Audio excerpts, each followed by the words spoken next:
Lárgate, nos avergüenzas. La voz de mi nuera Renata cortó el murmullo de la fiesta como un cuchillo helado. Se deslizó por el impecable mármol del vestíbulo de su mansión en Las Lomas y me golpeó con la fuerza de una bofetada.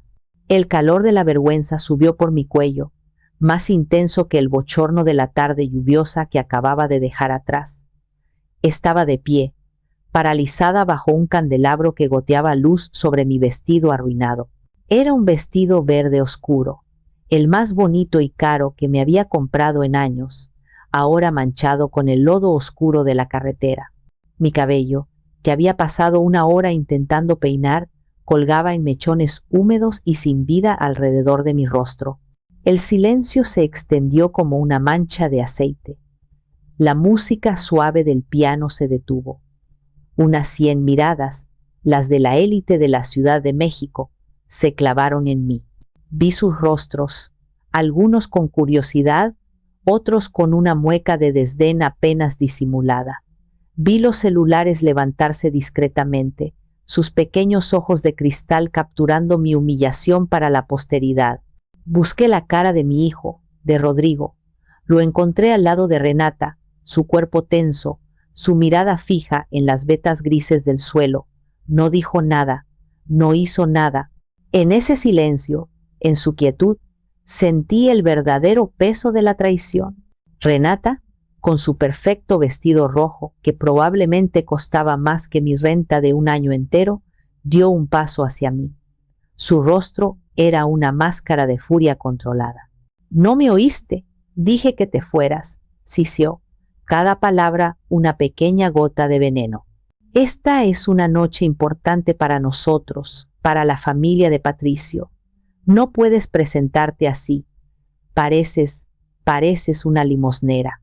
La palabra flotó en el aire, pesada y fea. Limosnera. Yo, Amalia, una enfermera jubilada que había trabajado 40 años de su vida, que había criado a un hijo sola después de la muerte de mi esposo, que había sacrificado todo por él. Una limosnera. Sentí que las lágrimas picaban en mis ojos, pero me negué a darles el gusto de verme llorar. Apreté mi bolso gastado contra mi pecho, el único escudo que tenía. Asentí, un movimiento casi imperceptible. No había nada que decir. Me di la vuelta, sintiendo cada una de esas 100 miradas como un peso físico sobre mi espalda. Solo quería desaparecer, correr de vuelta a mi pequeño y seguro apartamento en la Narvarte, cerrar la puerta y olvidar que este mundo de mármol frío y corazones aún más fríos existía. Pero antes de que me fuera, déjenme contarles cómo una viuda de 64 años terminó en esa situación y por qué ese fue el error más grande que mi nuera jamás cometió, porque lo que ella no sabía, lo que nadie en esa habitación sabía, era que el lodo en mi vestido no era una mancha de vergüenza, sino una medalla de honor, y la persona que me la había otorgado estaba a punto de entrar por esa misma puerta. Mi relación con la familia de Renata, los Rivera, nunca fue fácil. Fue una colisión de dos mundos que desde el principio se repelieron como polos iguales de un imán. Rodrigo conoció a Renata durante su residencia en un hospital privado de prestigio. Él era un joven médico brillante, mi orgullo y mi todo. Ella era la hija de Patricio Rivera, el CEO de Hoteles El Sueño Dorado, una de las cadenas de hoteles boutique más exclusivas de México. La primera vez que Renata visitó mi apartamento, supe que las cosas serían difíciles. Yo vivo en la colonia Narvarte, en un edificio de los años 70. Mi hogar es pequeño, pero está lleno de luz, plantas y recuerdos. Cada mueble tiene una historia. El sofá de terciopelo gastado fue donde Rodrigo y yo veíamos películas los domingos. La mesa de madera del comedor fue un regalo de bodas que mi difunto esposo Ramón y yo habíamos lijado y barnizado juntos. Renata entró y sus ojos recorrieron el espacio con un horror apenas disimulado. Vi cómo su mirada se posaba en mis cortinas de ganchillo, en mis cojines bordados, en la pequeña colección de figuritas de cerámica que tengo en una repisa. La vi arrugar la nariz casi imperceptiblemente ante el olor a café de grano recién hecho y a la cera para muebles con olor a pino que siempre usaba. —¿Qué? —Acogedor —dijo finalmente, después de un silencio que se sintió eterno. La palabra acogedor en sus labios sonó como un insulto, una forma educada de decir pequeño, viejo y sin gusto. Se sentó en el borde del sofá, con la espalda recta como una tabla, como si tuviera miedo de contagiarse de pobreza. Le ofrecí una taza de café, el que traigo especialmente de un pequeño productor en Veracruz. Ella lo rechazó con un gesto de la mano. —No, gracias, Amalia, solo tomo expreso de máquina. Luego, su mirada se posó en la mesita de centro, una pieza de madera de parota que Ramón había hecho con sus propias manos. —¿Y esta mesita de dónde es? —preguntó, su tono falsamente casual. —La hizo Ramón —dije con orgullo—. Era muy bueno con la madera. —Ah —respondió ella, y su sonrisa fue condescendiente—. —¿Qué? —Rústico. Ese fue el primer objeto en mi museo personal del dolor. El segundo, y quizás el más grande, fue la boda. Ahorré durante meses para comprarme un vestido decente. Era un vestido azul marino, sencillo pero elegante. Me sentía bonita por primera vez en mucho tiempo. La recepción se celebró en uno de los jardines de su hotel en Cuernavaca, un lugar de una belleza casi insultante, con cascadas y pavos reales paseándose por el césped. Me sentí como un gorrión en una jaula de aves del paraíso.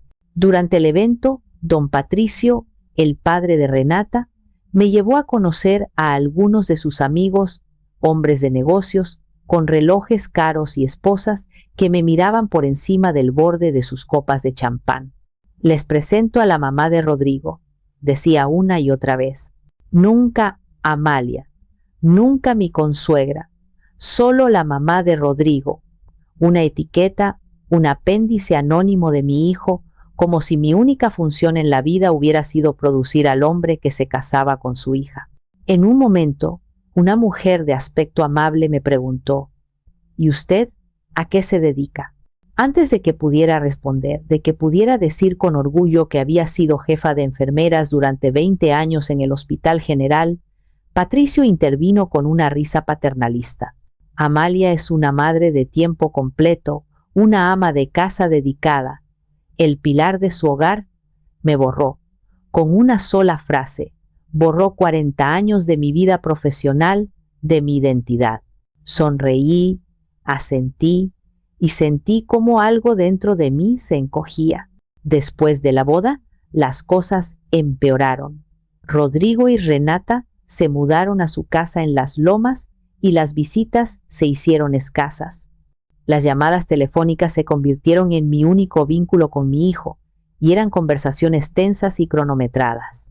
Casi siempre podía oír la voz de Renata de fondo, un susurro impaciente. —Rodrigo, ya es tarde. Rodrigo, tenemos que salir. Rodrigo, dile a tu mamá que la llamas luego. El año pasado, para mi cumpleaños, me enviaron un regalo. Un mensajero entregó una caja de una tienda departamental de lujo. Dentro había un pañuelo de seda, con un estampado tan llamativo y unos colores tan brillantes que me marearon. Venía con una nota escrita en una caligrafía perfecta. —Felicidades, Amalia. Con cariño, Renata y Rodrigo. El precio todavía estaba pegado en una esquina, oculto a medias. 8,000 pesos. 8,000 pesos por un trozo de tela. Casi un mes de mi pensión. Esa noche, Rodrigo llamó. —¿Te gustó el regalo, mamá? —preguntó. Su voz sonaba ansiosa por complacer. —Es muy colorido, hijo —respondí, sin saber qué más decir. —¿A que sí? Renata tiene un gusto increíble. Dice que es de la última colección de un diseñador italiano. Me quedé mirando el pañuelo, sintiendo una profunda tristeza. No era un regalo, era una declaración. Era su forma de decir: mira lo que podemos permitirnos, mira cuán lejos estamos de tu mundo. Nunca lo usé. Está guardado en su caja original, en el fondo de mi armario. Es el objeto más caro y el más solitario de mi casa. El tercer y más doloroso objeto de mi museo. Cada uno de estos recuerdos, cada pequeño desaire, cada palabra no dicha, se había acumulado a lo largo de 3 años. Eran pequeñas grietas en mi corazón que se iban haciendo más y más grandes.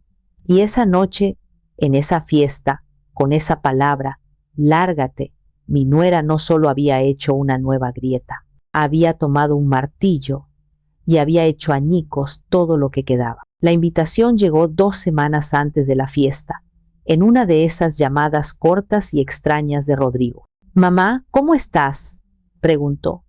Su voz sonaba un poco más alta de lo normal, como si estuviera actuando para una audiencia invisible. «Bien, hijo. ¿Y tú? ¿Mucho trabajo?» «Sí, siempre. Oye, te llamaba por algo. La familia de Renata va a hacer su posada anual. Es un evento grande. Vienen socios de la empresa, gente importante». Hizo una pausa. Pude imaginarlo al otro lado de la línea, pasándose una mano por el cabello, un gesto que hacía desde niño cuando estaba nervioso. Y, bueno, queríamos invitarte. Me quedé en silencio por un momento, sorprendida. En 3 años, solo me habían invitado a los eventos estrictamente obligatorios. Navidades, algún cumpleaños. Una posada corporativa estaba muy lejos de eso. «Vaya, Rodrigo».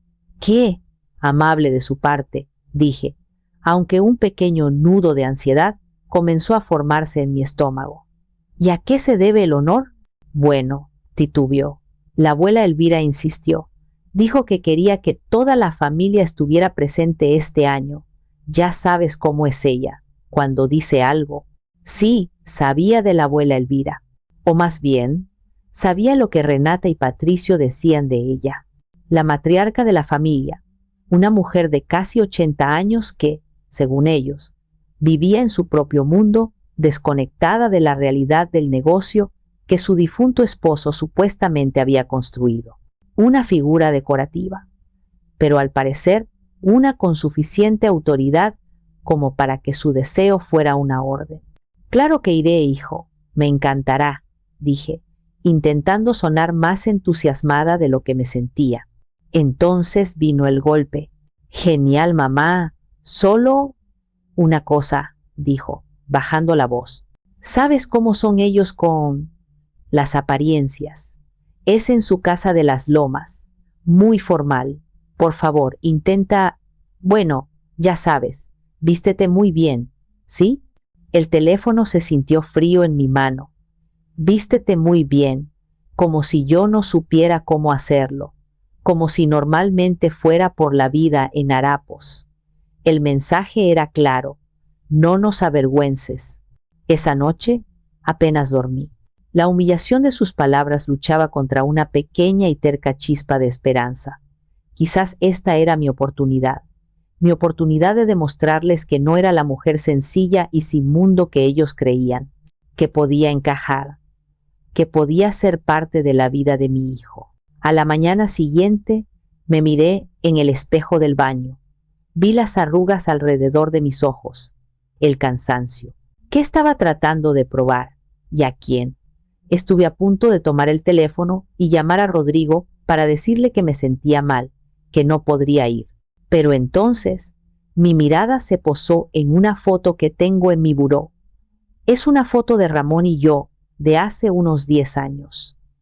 Estamos en la playa, sonriendo. Él me abraza por los hombros. Recordé lo que siempre me decía cuando yo dudaba de mí misma. «Nunca dejes que nadie te haga sentir pequeña, mi amor. Tú vales más que todo el oro del mundo». Su voz, tan clara en mi memoria, me dio fuerzas. No iba a esconderme. Iría a esa fiesta. No por ellos, no por Rodrigo. Iría por mí. Iría para demostrarme a mí misma que no era invisible. El cielo de la Ciudad de México tiene un talento especial para el drama. Durante todo el día había estado de un color grisáceo, pesado, como si contuviera la respiración. Justo cuando salí de mi edificio, exhaló. Las primeras gotas eran enormes y espaciadas, y dejaban círculos oscuros en el pavimento como monedas mojadas. Para cuando llegué a Viaducto, ya no era una lluvia, era un aguacero, una de esas tormentas bíblicas que convierten la ciudad en una sucursal del caos. El parabrisas de mi Sentra luchaba por mantenerse despejado. El agua caía en cortinas tan densas que los rascacielos de Insurgentes se convertían en fantasmas borrosos. El tráfico, que en un buen día en esta ciudad es terrible, se transformó en una bestia inmóvil y furiosa. Un tráfico infernal. Estaba atrapada. Los coches a mi alrededor, muchos de ellos lujosos y nuevos, parecían tan impotentes como mi modesto sedán. El sonido era una sinfonía de desesperación. El golpeteo incesante de la lluvia en el techo del coche, el silbido de los neumáticos sobre el asfalto inundado y el coro de bocinas enojadas que no lograban nada, salvo aumentar la tensión general. El olor a ozono y a pavimento mojado se colaba por las rejillas de ventilación. Miré el reloj del tablero. Las 7:15 p.m. La fiesta empezaba a las 8. Había salido con 2 horas de antelación pensando que sería más que suficiente. Qué ingenua. A este paso, llegaría para cuando estuvieran sirviendo el postre, si es que llegaba. Mi ansiedad crecía con cada minuto que pasaba. Podía imaginarme la escena. Yo, llegando tarde, empapada, a una fiesta donde la puntualidad y la apariencia lo eran todo. Podía ver la mirada de desaprobación de Renata, el suspiro de resignación de Patricio, la decepción en los ojos de mi hijo. La conversación con Rodrigo resonaba en mi cabeza. Vístete muy bien, ¿sí? Y yo aquí, atrapada en una trampa de agua y metal, sintiendo cómo mi elegante vestido verde se arrugaba bajo el cinturón de seguridad. Recordé a Ramón. Él odiaba el tráfico. Decía que le robaba pedazos de vida que nunca podría recuperar. Todo este tiempo Amalia se quejaba. Lo podría estar usando para arreglar un motor, para leer el periódico, incluso para lavar los trastes. Pero no. Estoy aquí, quemando gasolina y paciencia. Me lo imaginé a mi lado, en el asiento del copiloto, negando con la cabeza y cambiando la estación de radio a una de música vieja para calmar los nervios. La imagen me hizo sonreír, pero también me trajo una punzada de soledad. El caos exterior era un reflejo perfecto de mi tormenta interior. Me sentía atrapada en mi vida, en esa relación familiar incómoda, de la misma forma en que estaba atrapada en esa avenida, convertida en estacionamiento. Después de casi 40 minutos de avanzar apenas unos metros, tomé una decisión arriesgada. En la siguiente salida, me desvié hacia las calles secundarias, esperando encontrar una ruta menos congestionada. Fue una apuesta. Conocía la ciudad como la palma de mi mano, el resultado de años de ir y venir del hospital a todas horas. Me adentré en un laberinto de calles residenciales, pasando por parques oscuros y silenciosos donde la lluvia azotaba las hojas de los árboles. El tráfico era mejor, pero el peligro era otro. El agua se acumulaba en enormes charcos que ocultaban baches traicioneros. Conduje con cuidado, mis nudillos blancos sobre el volante. El reloj marcaba las 8:10. Ya iba tarde. La ansiedad se había convertido en una resignación amarga. Llegaría cuando llegara. ¿Qué más podía hacer? Fue entonces, al dar vuelta en una calle poco iluminada que bordeaba una sección del bosque de Chapultepec, cuando lo vi, un coche negro, elegante y caro, detenido a un lado del camino, con las luces intermitentes parpadeando rítmicamente en la oscuridad, sus destellos reflejándose en el asfalto mojado. Mi primer instinto fue seguir de largo. Era tarde, estaba lloviendo, y la zona no era la más segura para detenerse. Además, ¿qué podía hacer yo? Seguramente el conductor ya había llamado a su seguro. Pero entonces vi una figura de pie junto al coche, bajo un pequeño paraguas que parecía inútil contra la cortina de agua. Era una mujer, y por su silueta parecía mayor. No pude, simplemente no pude seguir. En mi cabeza oí la voz de mi madre. Nunca le des la espalda a alguien que necesita ayuda, Amalia. Nunca sabes cuándo serás tú la que esté en la orilla del camino. Apagué la voz de Renata en mi cabeza, la que me gritaba que no me detuviera, que no me ensuciara, que no llegara más tarde, y escuché la de mi madre. Me orillé unos metros más adelante y puse mis propias intermitentes. Tomé mi paraguas del asiento trasero y salí a la lluvia. El aire era frío y olía a tierra mojada. La mujer se giró al oírme acercar. Incluso en la penumbra, pude ver que era una persona de una elegancia innata. Debía tener cerca de 80 años, con el cabello plateado perfectamente peinado y unos ojos azules sorprendentemente agudos. Llevaba un abrigo de lana caro y un collar de perlas. ¿Necesita ayuda?, le pregunté, alzando la voz por encima del sonido de la lluvia. Ella me miró de arriba abajo. Su expresión era de sorpresa, no de pánico. Mi coche se detuvo de repente, dijo con una voz tranquila y firme. Creo que una llanta se ponchó. Mi chofer tuvo una emergencia y decidí conducir yo misma. Mala idea, al parecer. Déjeme ver, le ofrecí. Le entregué mi paraguas y me agaché para inspeccionar la llanta trasera del lado del pasajero. Efectivamente, estaba completamente desinflada. Sí, está ponchada, confirmé. ¿Tiene una de repuesto? Sí, en la cajuela.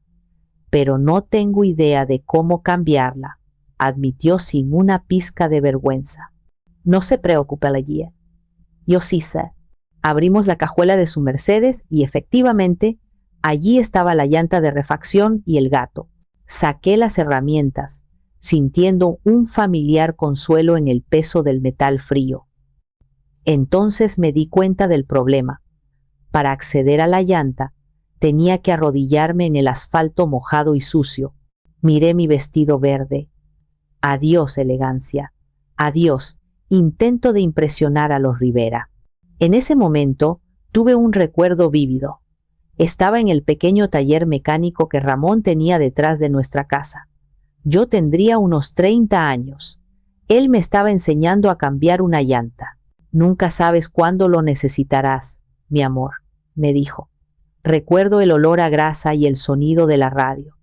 Recuerdo sus manos, fuertes y manchadas de aceite, guiando las mías con paciencia. El truco para las tuercas apretadas, me dijo, sonriendo, no es la fuerza, es usar el peso de tu cuerpo. La física, Amalia, la física. Ese recuerdo me dio la fuerza que necesitaba. Me arrodillé, sintiendo el agua fría filtrarse a través de la tela de mi vestido. Empecé a trabajar, aflojando las tuercas antes de levantar el coche con el gato. Estaban increíblemente apretadas. Puse todo mi peso en la llave de cruz, tal como Ramón me había enseñado, y una por una se dieron con un chirrido de protesta. La mujer, doña Elvira, me observaba en silencio, sosteniendo mi paraguas sobre mí para protegerme un poco. Está arruinando su vestido, dijo, su voz teñida de preocupación. ¿A dónde iba con tanta elegancia? A una fiesta importante, respondí, sin dejar de trabajar. La posada de la familia de mi nuera. ¿Y se detiene a ayudar a una extraña, sabiendo que llegará tarde y en estas condiciones? Me detuve un momento y la miré.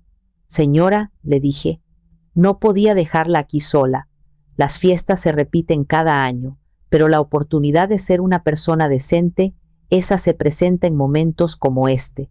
La amabilidad tiene que mostrarse en el momento. Vi un cambio en su mirada. El escrutinio se convirtió en algo parecido al respeto. No dijo nada más, pero siguió sosteniendo el paraguas con una firmeza renovada. Me tomó casi media hora, pero finalmente la llanta de repuesto estaba en su lugar, segura y firme. Me levanté, con las rodillas empapadas, las manos negras de grasa y una mancha de lodo indeleble en la falda de mi vestido. Estaba exhausta, sucia y terriblemente tarde. Pero por alguna razón no me sentía mal. Me sentía bien. No sé cómo agradecerle, dijo la mujer, su voz llena de una gratitud genuina. Me ha salvado. Mi nombre es Elvira. Amalia, respondí, intentando limpiar mis manos en un pañuelo de papel que saqué de mi bolso. Un placer, Elvira. Solo me alegro de haber podido ayudar. Amalia, repitió ella, probando el nombre. Por favor, déjeme pagarle. Por su tiempo, por su vestido. No, por favor, la interrumpí. No lo hice por dinero. Cualquiera en mi lugar habría hecho lo mismo. Ella sonrió, una sonrisa pequeña y sabia. Créame, Amalia, no cualquiera lo habría hecho. La mayoría habría pasado de largo. Insistió en que la siguiera hasta una gasolinera cercana para poder lavarme las manos y ofrecerme un café caliente, pero yo ya estaba demasiado presionada por el tiempo. El reloj marcaba casi las 9. Tengo que irme, le dije. Ya voy increíblemente tarde. Lo entiendo, dijo, pero no puedo dejar que se vaya así. Por favor, acepte mi tarjeta. Abrió su elegante bolso de piel y sacó una tarjeta de presentación gruesa y de color marfil. Tiene mi número personal. Llámeme si necesita cualquier cosa. Cualquier cosa. Hablo en serio. Tomé la tarjeta, más por educación que por otra cosa. Estaba apurada. Mi mente ya estaba en la mansión de las Lomas, ensayando las disculpas que tendría que dar. Y una cosa más, añadió Elvira, justo cuando yo estaba a punto de darme la vuelta. Su mirada se volvió intensa. Si alguien en esa fiesta le da problemas por llegar tarde o por su apariencia, dígales que estaba ayudando a Elvira Rivera. Diga mi nombre completo. Asentí, sin pensar mucho en sus palabras. Gracias, Elvira. Que llegue con bien. Usted también, Amalia. Y de nuevo, gracias. Corrí de vuelta a mi coche, con la lluvia todavía cayendo, aunque con menos fuerza. Arranqué el motor y me incorporé al tráfico. Eché un vistazo a la tarjeta que tenía en la mano. Estaba bellamente impresa, con letras en relieve. Decía, Elvira Rivera, presidenta del Consejo, Hoteles El Sueño Dorado. Rivera, el apellido de la familia de mi nuera. Mi corazón dio un vuelco. ¿Qué probabilidad había? Rivera es un apellido común en México. Y Hoteles El Sueño Dorado, ese era el negocio familiar. Sí, pero seguramente habría otros hoteles con nombres parecidos. Debía ser una coincidencia.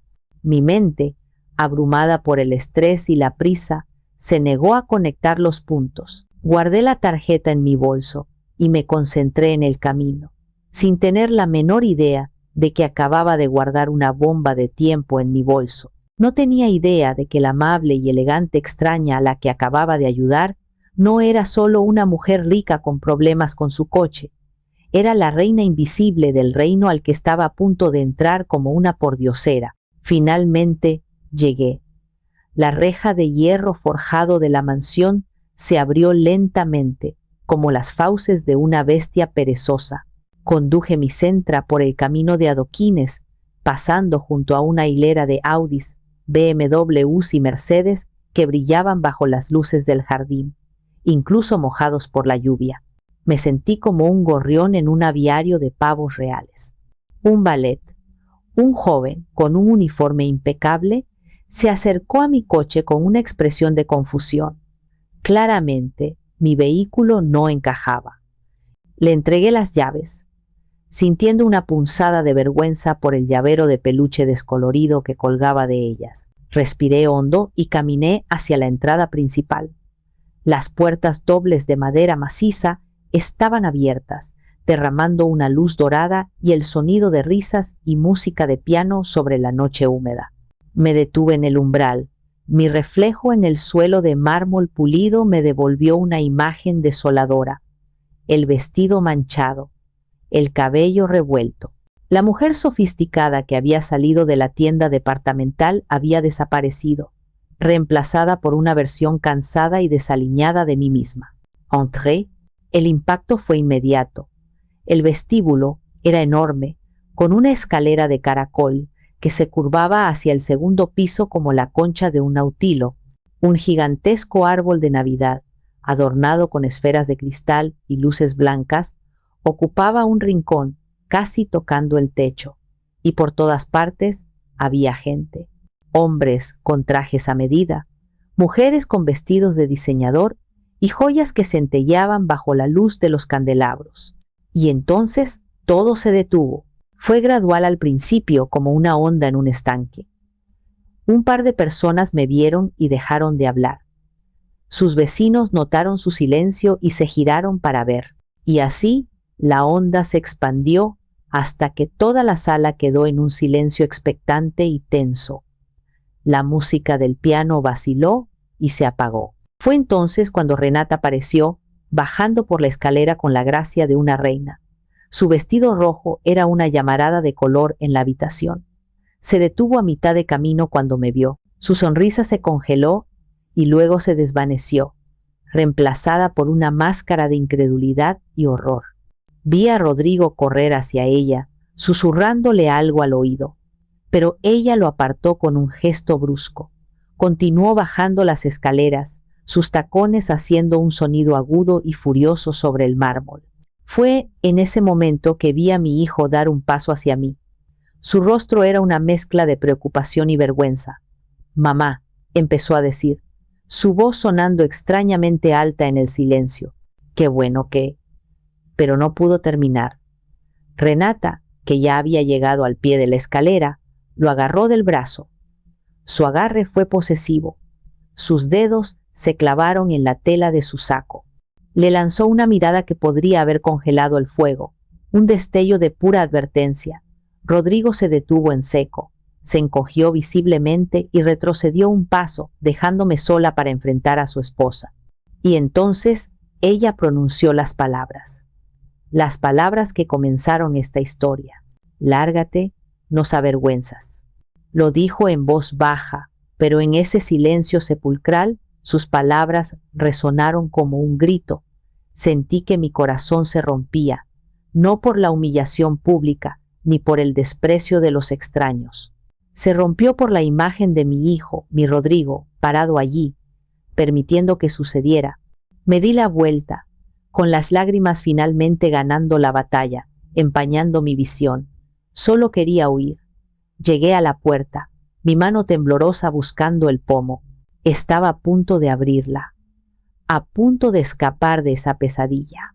Un momento, la voz no era fuerte, pero tenía una cualidad que cortó el silencio y la tensión como un bisturí. Era tranquila, autoritaria y absolutamente inconfundible. Me detuve con la mano en el pomo de la puerta. Me giré lentamente. De pie, en el umbral que yo estaba a punto de cruzar para salir, estaba Elvira. Había llegado. Se había quitado el abrigo de lana y ahora llevaba un elegante vestido de tuit gris, con su collar de perlas brillando suavemente en su cuello. Su cabello plateado estaba impecable, como si la lluvia nunca lo hubiera tocado. Su presencia llenó la habitación y la energía cambió instantáneamente. El murmullo de los invitados se detuvo por completo. Todos los ojos, que antes estaban sobre mí, ahora estaban fijos en ella.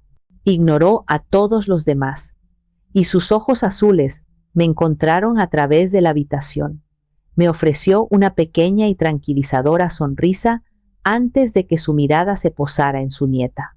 «Renata», dijo Elvira, su voz todavía tranquila, pero con un filo de acero. «Patricio, ¿qué está sucediendo aquí?». Escuché unas palabras muy desagradables al entrar. Renata palideció, tartamudeó buscando una excusa. «Abuela, no es lo que parece. La señora Amalia». Ella. Elvira levantó una mano, un gesto simple que exigía silencio, y lo obtuvo. Caminó a través de la multitud que se apartó a su paso como las aguas del Mar Rojo. No se detuvo hasta que estuvo a mi lado.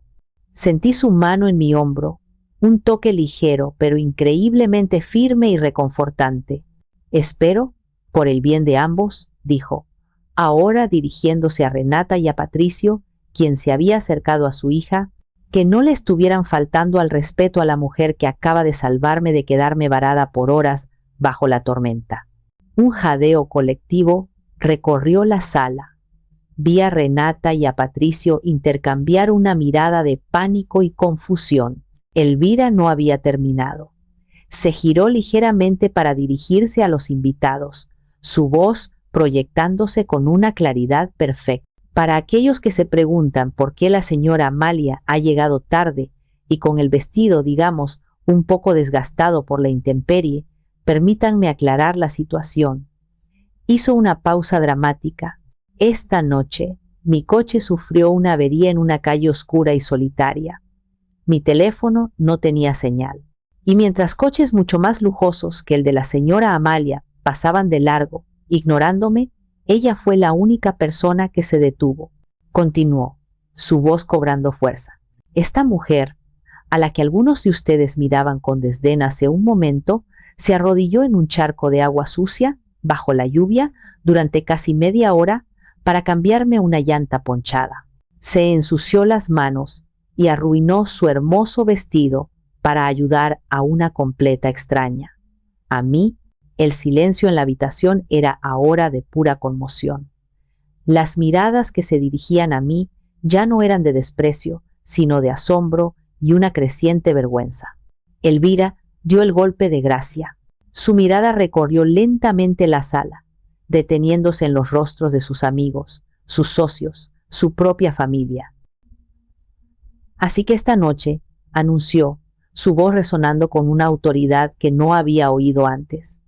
Quiero que todos brinden conmigo, no por los negocios ni por las fiestas lujosas.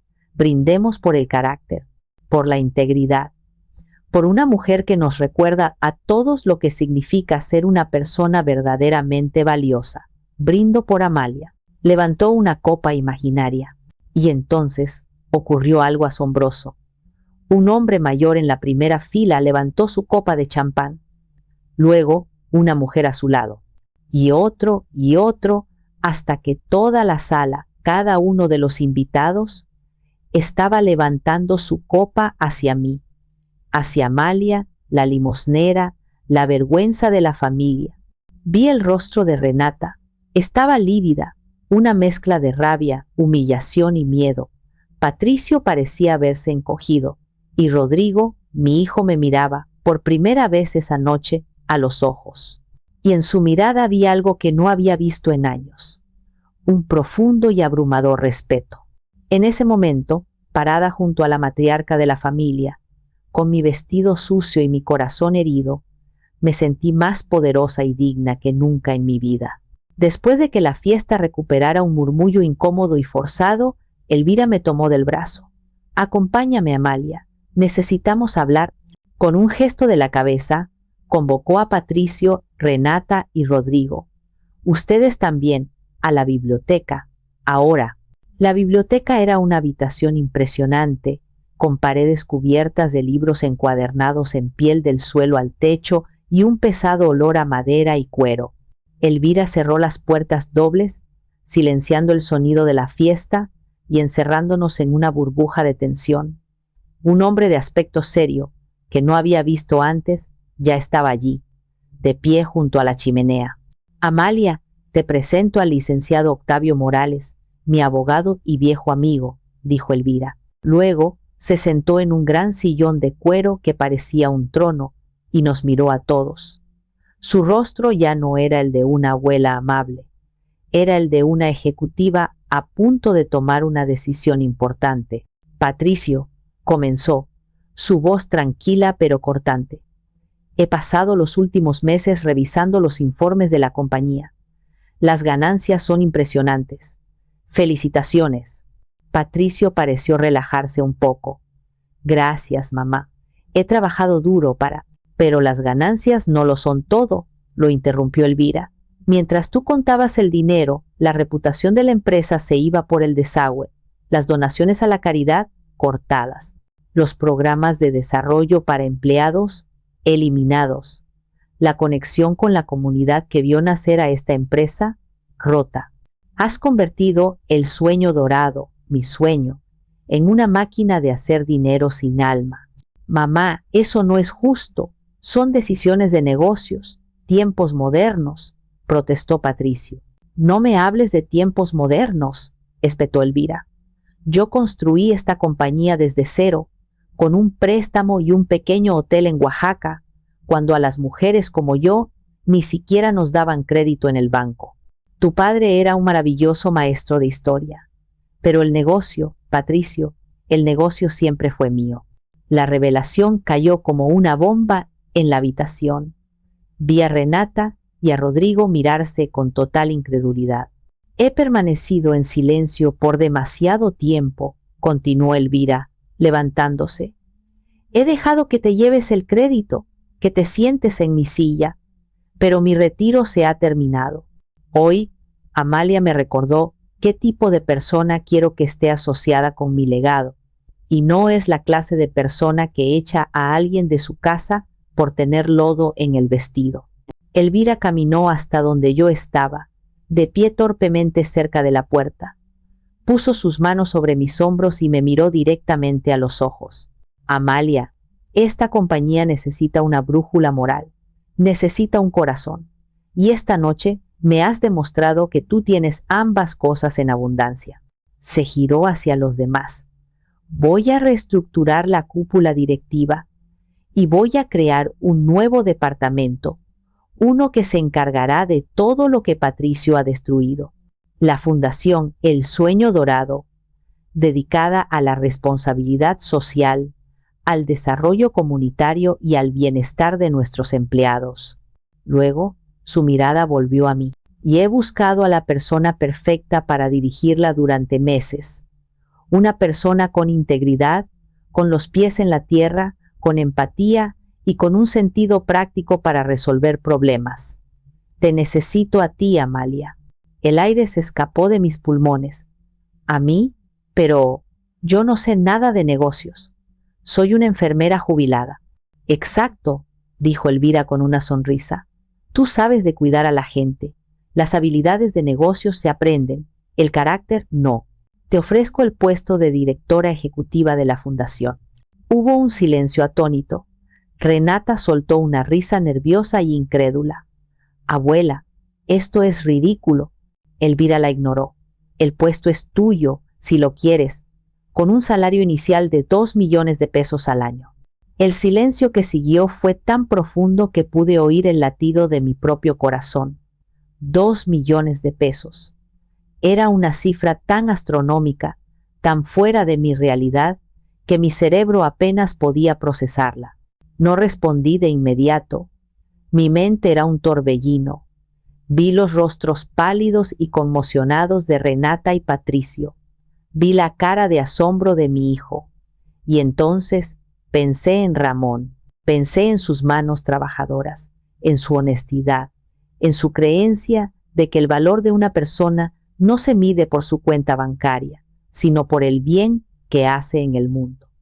Me di cuenta de que esto no era un cheque, no era un acto de caridad ni una venganza, era una plataforma, era una oportunidad para tomar todos los valores que Ramón y yo habíamos defendido durante nuestra humilde vida y aplicarlos a una escala que nunca habría soñado. Me enderecé. Sentí que algo dentro de mí, algo que había estado encorvado durante 3 años de pequeños desprecios, se erguía alto y fuerte. Miré a Elvira, una mujer que veía mi verdadero valor más allá de mi cuenta bancaria o mi ropa. Y con una voz firme y clara que no sabía que poseía, dije, acepto, será un honor. Esa noche, salí de la mansión de las Lomas, no como la madre humillada de Rodrigo, sino como una ejecutiva de Hoteles El Sueño Dorado. La dinámica del poder en esa familia se había fracturado y reordenado para siempre. Ya no era la extraña que intentaba encajar. Me había convertido, de la noche a la mañana, en una pieza central de su futuro. Han pasado 6 meses desde entonces. Mi vida ha cambiado de formas que todavía estoy asimilando. Me mudé a un apartamento más cómodo, pero sigo en mi querida colonia Narvarte. Mi trabajo en la fundación es el más desafiante y gratificante que he tenido. Cada día tengo la oportunidad de crear programas que realmente ayudan a la gente, desde becas para los hijos de los empleados hasta proyectos de desarrollo sostenible en las comunidades donde operan los hoteles. Elvira es mi mentora y se ha convertido en una de mis amigas más queridas. La relación con mi familia es complicada. Patricio sigue siendo el CEO, pero ahora me reporta a mí en todos los asuntos de la fundación, una ironía que no se nos escapa a ninguno de los dos. Rodrigo me llama todas las semanas. Nuestras conversaciones son largas y, por primera vez en años, honestas. Está intentando enmendar las cosas, tratando de encontrar el equilibrio entre los dos mundos. Renata es la que más lucha. Me trata con un respeto gélido y forzado. Sé que parte de ella me odia por haber expuesto su superficialidad, pero otra parte, creo, está empezando a ver el mundo de una manera diferente. O al menos eso espero. Fui a esa fiesta buscando aceptación, y en su lugar encontré un propósito. A veces me pregunto qué habría pasado si no me hubiera detenido en esa carretera, si no me hubiera ensuciado el vestido. Mi vida seguiría siendo la misma, pequeña y silenciosa. Ahora tengo una voz. Y ahora les pregunto a ustedes. Mi hijo y mi nuera me han invitado a cenar la próxima semana, solo nosotros tres. Quieren hablar, disculparse de verdad, dicen. ¿Ustedes qué harían? ¿Hice bien en aceptar un puesto que me puso por encima de ellos? ¿O debí haber rechazado la oferta para mantener la paz? ¿Debería darles una segunda oportunidad? Gracias por escuchar mi historia. Déjenme saber qué piensan en los comentarios. Y no olviden suscribirse para más.